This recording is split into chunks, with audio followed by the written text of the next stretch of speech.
Good morning, everybody. Just hit me this morning that I like seeing you all much more after wins. It's not even close. I didn't even enjoy seeing you last week, so I know that's news to you, but that was it. It's also good, and I reminded our staff this morning. This time last year we were 2-3. So we're sitting here at 4-1 and getting better, and that shows progress in our program, and that's what we want to do. Really happy for the win on Saturday. Dave Dorn's doing an outstanding job at State. They've got a lot of injuries. You lose your quarterback, it makes it tough for you. And I thought they came in and were ready to play, and we made some plays and got some turnovers, and the thing got out of hand. But Dave's had injuries in the last couple of years, like Coach Fedora had here in his last couple of years, and it's just unfortunate. So, but they're still 4-2 and doing really, really well. Players of the game, defensively, Chaz Surratt. Offensively, Javonte Williams. And in the kicking game, Ben Kiernan, because he punted 2 balls inside the 20 and really helped us with field position. But most of the guys played well throughout the game. Felt like that started out the second phase of the season well, because we've got rivalry month here, as we've got NC State, which is an emotional game. We're going to have Virginia's an emotional game, Duke and Wake Forest. All those will be really, really emotional games, so it'll be a telling moment for our team to see if we can get ready to play and play hard and be focused for those 4 weeks for sure. Saturday we were able to play 66 players, and that really helps us. We have to start developing more depth with our defense and our young guys, and a lot of those guys got to play, and you develop depth, but it also helps team morale. Offensively, we were very balanced, and that's something that we want to be. Take what they're giving us, and I thought the plans were good on both sides of the ball. For only the second time in school history, we had 200-yard-plus rushers, 100-yard-plus receiver, and a 200-plus-yard passer. And I think 93 against Maryland was the other time that happened. But I also felt like that modern-day defense is different. People are giving up a lot of points. It's nearly like if you force a turnover or force somebody for a field goal, you've won, because offenses are taking advantage of defenses, especially with the RPOs and the screen game the way it is, that you can block downfield and throw behind the line of scrimmage. But the RPOs are such a disadvantage for defenses. So I was really, really proud of our defense holding NC State to 34 yards rushing and forcing 4 turnovers. And those two things come together. When you've got somebody in a second and long and a third and long, you get more tip balls. You get more pressure and strips on the quarterback. And those are things that we haven't been doing very well coming into this ball game.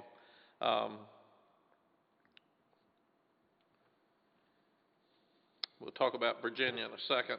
Also, the fact that we had Bo Corrales out and Patrice Renee out, and Emory Simmons and Day Holland stepped up, shows that we're making progress in our program as well.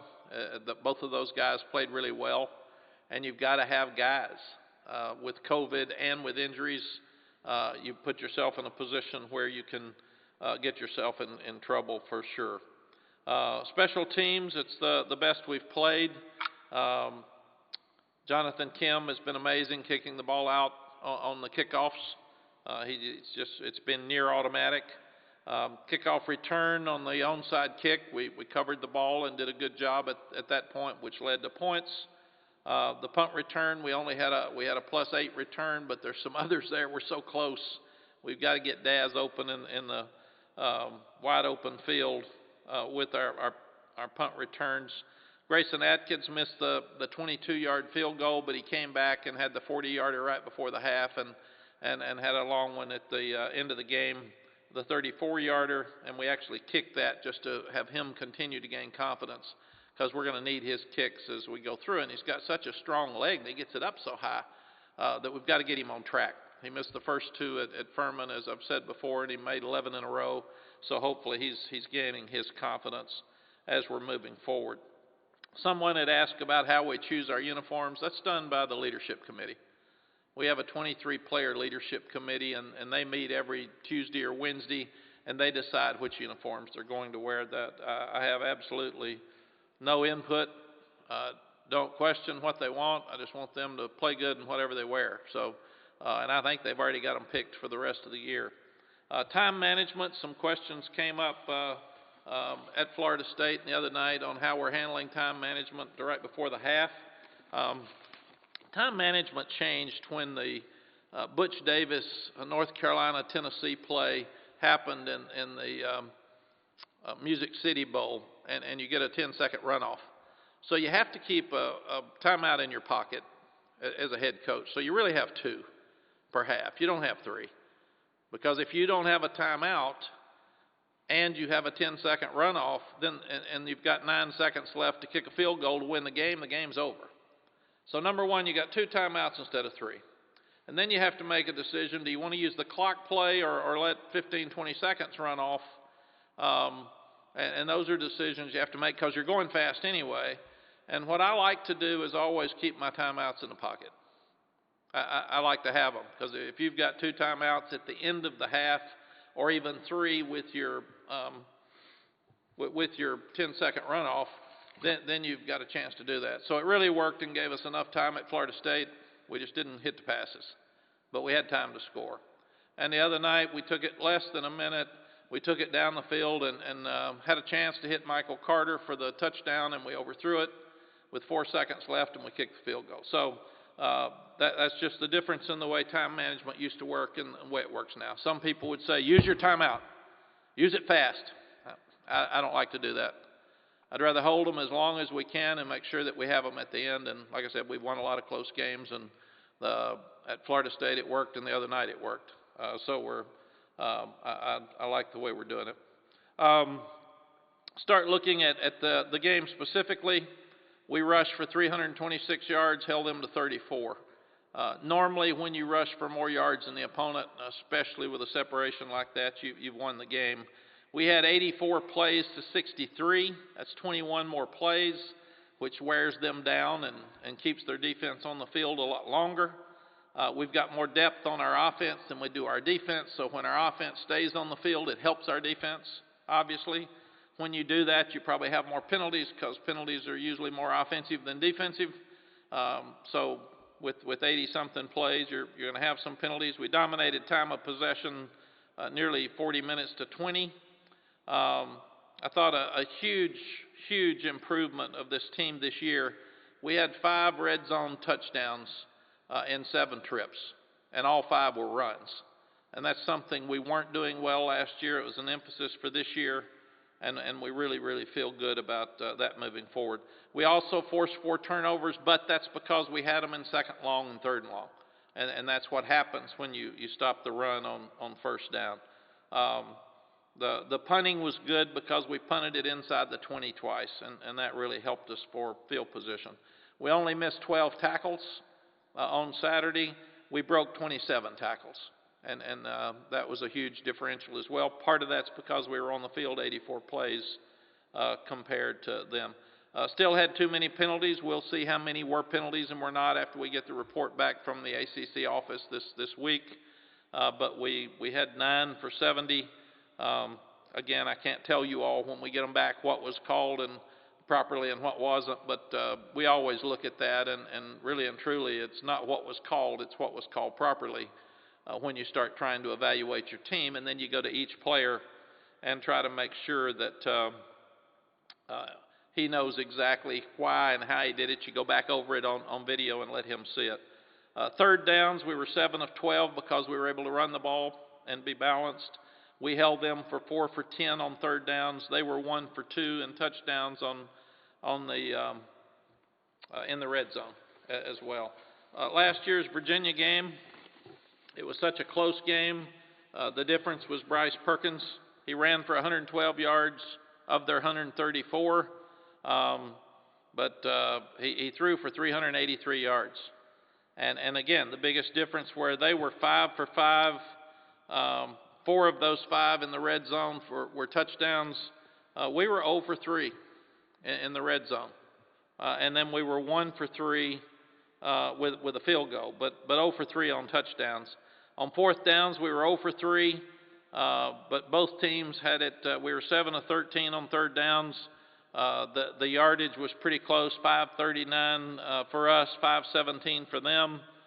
There were no turnovers in the game. They did fake a punt that caught us off guard on a fourth down. So it was a heck of a ball game, and you got to give them credit for hanging in there and winning. And obviously, they won the Coastal Division. Bronco is once again a dear friend of mine. We were on the AFCA board together for many years. I coached against him at Brigham Young twice when we were at Texas, and then last year here. He's probably the most upbeat person I've ever been around. He stays up and picks those kids up, and they've had they got a tough straw on schedules. They've played at Miami, they've played at Clemson, and they've played at Wake Forest, who's obviously really improving with their win last weekend over Virginia Tech. 8 o'clock game, we didn't handle it well at Florida State. We're getting up at 5 in the morning. We meet at 6:30. We practice from 8 to 10 every morning, so the 12 o'clock games work really, really well for us. 8 o'clock's late, so we're going to have to handle that situation better this weekend than we handled it when we played against them earlier. But they got 8 starters back on defense from the team that we played last year. They lost their quarterback. We'll let Jay and Phil talk to you more about their personnel. But this will be a fight. It'll be an absolute fight. It should be a great game. Questions? All right, thanks, Coach. We will begin today, and as a reminder, use the raise hand function if you have questions for Coach Brown, and we'll begin with Jacob Turner. Hey, Mack, you guys are at the midpoint of the season right now. Just curious on your overall thoughts of where your team's at and the progress you guys have made so far. I'm so proud of these guys, Jacob, because they're doing everything we ask them to do. I thought I've tried to figure out what happened at Florida State, and I think what happened is we were ready to play or you couldn't have come back. We're in shape. They were excited, but we weren't focused, and we didn't handle the momentum changes early in that game very well. So they block a punt, and then they score on the first play. They block another punt because we're kind of lazy and we push a guy. We're just not as focused as we needed to be. We throw an interception for a touchdown, which we just don't do very often, and then let them score on 5 quick plays at the end of the half. So in looking at it, what we tell the guys, what we tell you is it just didn't look like we were focused because we dropped passes at the end of the game, and we just didn't do the things you have to do to win. So that'll be the big question on Saturday night.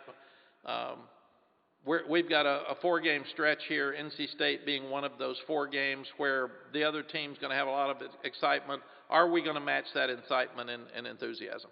And that's a question. Are we going to play well at 8 o'clock on Saturday night when we didn't at Florida State? Those are questions we have to answer about our team. We're better than we were last year at this point. We're making progress. We see a lot of good things that are coming. We haven't stopped running quarterbacks. Virginia's going to run their quarterback, period. Are we going to stop that better? That's just something we have to do. We missed fewer tackles Saturday. Are we getting better, or were we off the field more? So you'll have to overcome adversity more on the road than you do at home. Are we ready to do that? And I don't know. We didn't play great at Boston College. We didn't play well at Florida State. We are 3-0 at home. So this is a good challenge for us to see if we can go to Charlottesville at night and play better than we have in a road game. Thanks, Matt. Thank you. All right, let's go over to Mike Barber. Morning, Mack. I wanted to ask you specifically on Virginia's defense, number 11, Snowden, and 7 on the other edge. What do you see from that duo, and do you see them kind of getting into form a little here as the season goes on? Yes, Virginia's got great height. Bronco's done a good job. What, at 6'7", I think, is you've got Xander at 6'3", 230, a middle linebacker that can really run. You've got Noah Turner at number 7, 6'5". You've got Bernie at 6'4", and then you've got Snowden at outside linebacker, 6'7". So they do a really good job of showing multiple defense, getting their hands up, and batting down a lot of balls. But Bronco's done a really good job of finding guys that fit his university and fit his scheme. And they play so hard. It's one thing about his teams, every time I've ever seen them on the field, even when I was in TV, they're going to play hard every week. And that's a trait of a great coach to get them to do that. And we'll have to match that intensity.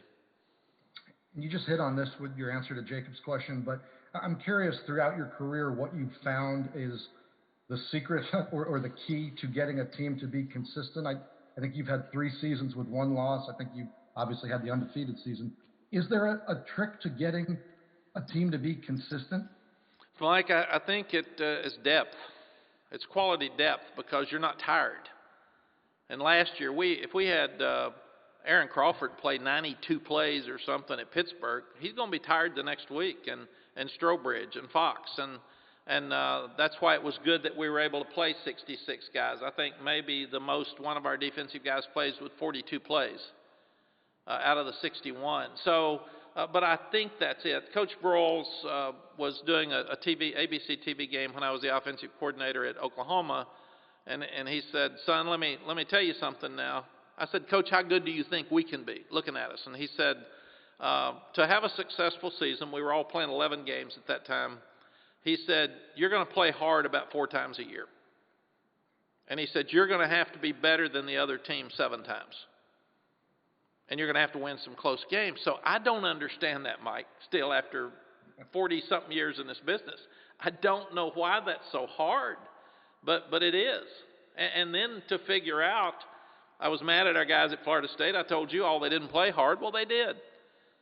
They weren't focused. And what's the fine line between being focused and being ready to play? And I don't know. It gets confusing. So, but I do know that quality depth is a key to winning college football games, and even more so this year with COVID. But let's throw the COVID out for the year. Injuries, banged up, tired, all of those things matter when you're trying to play every week, and there's no question. We get up some days, all of us, we don't feel as good as we do on other days. There's days you all aren't as excited about writing your articles as you are other days. There's games you come to that you're flat. I feel like when I walk into stadiums sometimes, this bunch isn't very good. What am I doing? And then they're playing their tail off, and I'm standing there wondering why the players are flat. And I feel the same way. So usually if the fans come flat to the game, or you or I come flat to the game, why would we expect those kids not to be flat? I mean, it's just the way it is. And about the time you look at who would have thought Wake Forest would have beaten Virginia Tech last week and held their great running back to 64 yards rushing? Who would have thought Florida State would go get dominated at Louisville? I mean, you start looking at games. The other thing's confusing to me right now is one game doesn't seem to be leading into another. Unless you're Alabama and you're Clemson, you're Ohio State, you're Georgia, you're those teams with so much depth you can play every week. Other than that, all of us, it is a crapshoot every week. You just don't know who's going to show up. So we say, it's a shocker they got upset. It's really not. It's happening every weekend, more than ever before. One game doesn't carry over to the other. And I think that's what all of us are trying to figure out how to do. You got to work them hard enough and hit enough to get them ready to be physical and tackle. You got to keep them healthy enough and fresh enough to be ready to play. I mean, these are hard jobs. Thank you. Thank you, Mike. All right, let's go over to J.B. Ricks. Morning, Coach. Thanks for taking out the time. I wanted to ask you about the transition of keeping your players' focus level up this week compared to coming off a loss to Florida State. It's easy to get their attention after a loss, but after a dominating win over your rival with still so much for this team and this program to accomplish, what's the difference in keeping their focus this week compared to last week after the loss to the Seminoles? JB, it's a great question, and it's interesting because After a loss, everybody helps me get them back up because everybody's critical of about everything. It's interesting. You have 7 to 10 plays that make a difference in every game. If you lose, everybody over-gripes about those 7 or 10. If you win, everybody kind of forgets them, gripes a little bit, but they're so happy that we won, they forget all that.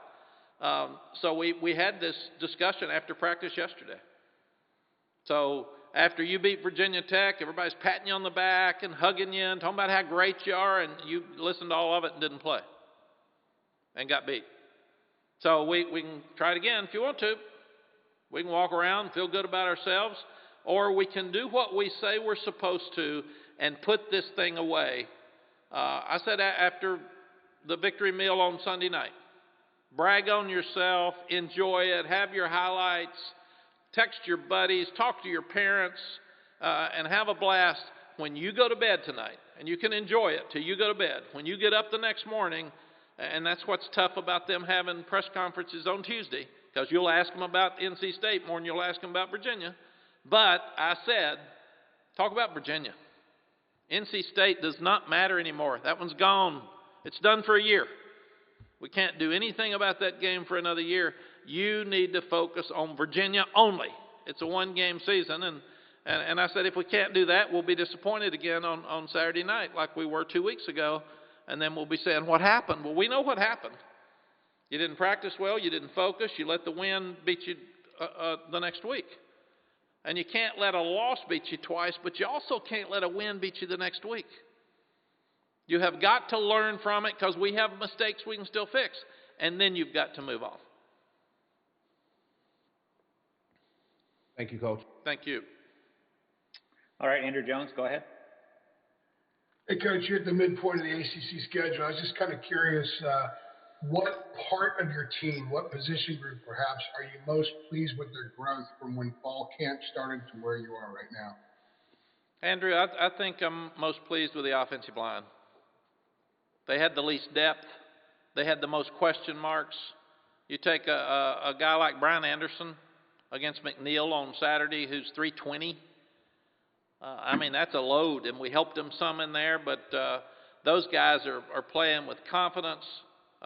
They really feel good about their aggressiveness right now. There are very, very few mental mistakes. We still had 3 sacks on Saturday, and I was hard on the staff about that yesterday, and really one's at quarterback, and one might have been a missed assignment up front, so we're doing better in those areas. But if we can continue to run the ball like we're running it, we have a chance every week. And that, with the way Sam plays. Sam's really good. And his ability to run now is much better. I don't want him blocking. Everybody said, oh, God, Sam's out there blocking. I said, no, man, I got plenty of blockers. I don't want Sam leading on ISOs. We need Sam throwing. But he's running really well, and he's being smarter, and he's getting down better. So that really adds a strong element to the offense that we didn't have last year, because the running quarterback is really, really difficult to stop in modern-day football. On the flip side, what position group, part of your team, concerns you the most now here at the midpoint? Probably the secondary, because we've had so many injuries there. We had the opt-outs, we've had the injuries, and those are all good players, and we're going to be great in the secondary. But there's such a lack of experience back there that we're still losing our eyes some and leaving guys wide open. We still have a bust every now and then, and we're still not playing the ball as well as we could at some time. They made some great deep throws Saturday that we've got to break up. Thank you. I appreciate that. Thank you. Okay, Ross Martin, go ahead. Hey, Mack, you mentioned building quality depth and whatnot. You played a lot of players on defense and on offense, but focusing on the defensive line, maybe some secondary players. Which players stood out to you among the freshmen and young players that played in the second half versus on Saturday versus State? I would say that, there's a lot of them, but I would think, Ross, probably Miles Murphy made some real physical plays up front. There's one, if you go back and look at it, and you'll have probably seen it, where he chases the ball all the way across the field and makes the tackle himself at 300 and something pounds. So, and he had a hurt hand. So he had his hand in a ball and still made plays. Des Evans, every snap he takes, he's 254 pounds now. He came in at 240. So every snap he takes, he's getting better. He's rushing the passer better, but he sprinted like a dart coming out of a cannon to get on that fumble. And that'll give him more confidence as he goes through. Clyde Pender made a couple of athletic plays inside, and Clyde hadn't really played any because he broke his hand early and didn't have a chance to play. Tony Grimes played 15 snaps outside of special teams, and we were playing off, so there were some balls that were thrown underneath him, but Tony, here's a high school senior, it still amazes me. I have to hit myself when I think about, come on, Tony. Yeah, well, he's a senior in high school. He shouldn't even be out there. But all those guys for the young ones jumped out. The young offensive line got to play 10 or 11 snaps at the end, and but I think and the coordinators can help you more with that. But just in talking about it with the staff yesterday and in looking at the video a number of times, those are plays that just stood out for me. Great, thank you. That was great. Thank you, Ross. All right, let's go over to CL Brown. Hi, Mack. Kind of diving back into building depth a little bit. When you want to build depth, do you go with young guys who have proven in practice to be ready and you feel like they can contribute, or are you like, they got to get ready at some point, you throw them to the fire and see what happens? I think it's a yes and yes. You use guys that you feel like have potential to really help you down the road.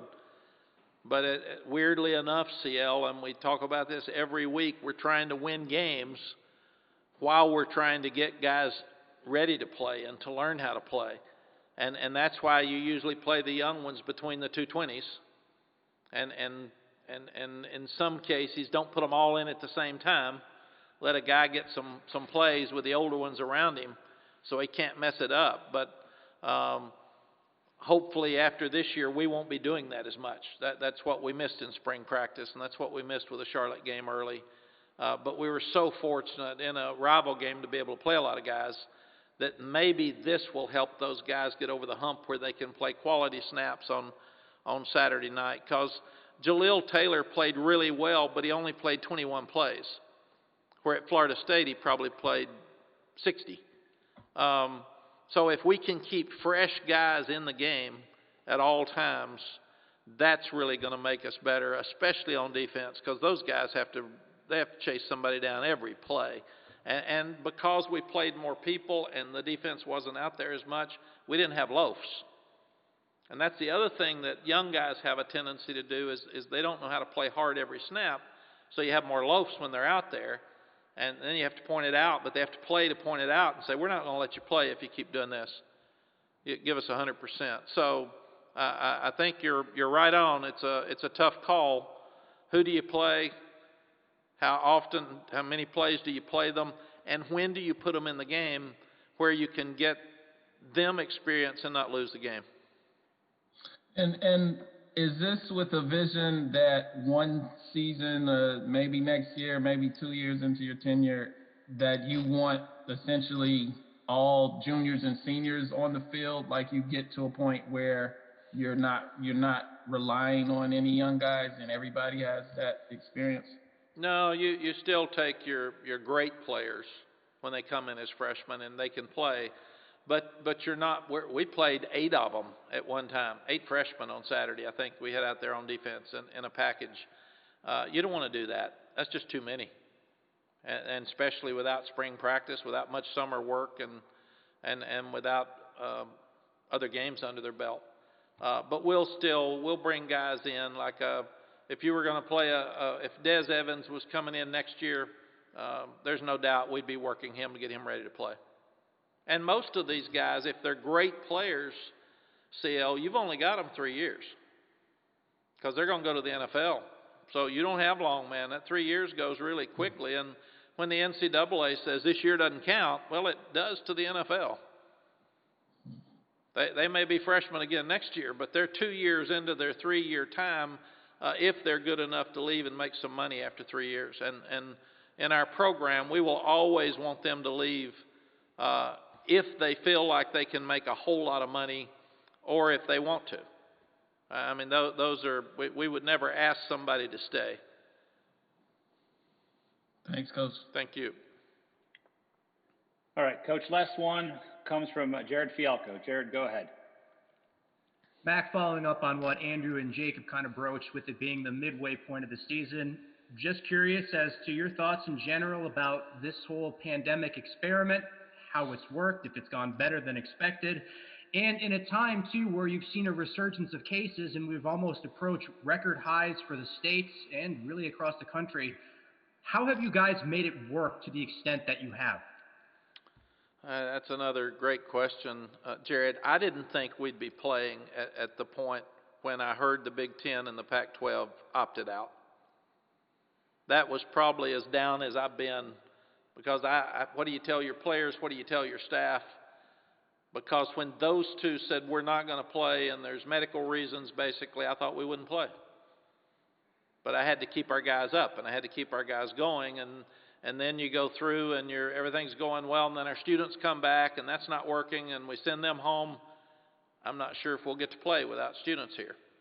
And then the NCAA says we're not going to let them have championships on campus. I thought, well, does that shut us down?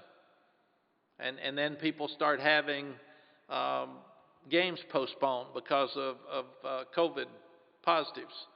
So to me, it's been an absolute miracle, and a lot of smart people have worked really hard to make this thing work. And I think we're fortunate every game we get to play. I even told the players after Florida State, it was disappointing, but we got to play. And we need to really embrace every opportunity to play. Even now, will we get to play the rest of the games this season? Who knows? Boy, I hope so. And I mean, very honestly, we've been getting our test back at about 9 o'clock on Friday night. And I was so relieved when I got all negative on Friday night, because that means our coaches are all going to get to coach. It means our players are all going to get to play. So then you got to go back and just worry about the normal coaching and trying to win the game. But your question is right. Even the news with the quarterback at Wisconsin and what's going to happen with, it seems like there's a spike across the country again. So this will be really interesting, the latter part of the season. And what I told our guys is if you want to play, just do your absolute best to keep your risk really low. And I'm trying to do the same thing. I mean, you see, I have this thing everywhere I go. So, and try to keep it on the sideline. But I think you're right on. I applaud John Swofford, the ACC group, the presidents, chancellors in this league, and athletics directors, because without them all staying strong and being patient and wanting to make this work, we would not be playing college football right now. It was a whole lot easier back in the summer to just say, no, forget it. And it's definitely safer for the young people to play. It's definitely, their mental health is much better, that they've got direction, they've got routine, they've got organization, and I worry about a lot of the kids out there that don't. It's better for us. You all have something to cover. I have something to do. It's great for people that are watching, because it's a distraction for them and all the horrible things that are happening out there in our country right now with their lives. Jared, I feel like we're really fortunate that we've lost one game that we will get to replay in our first 5 here. And in fact, somebody came up yesterday and they were talking to me at practice, and one of the coaches said, that's not about COVID, is it?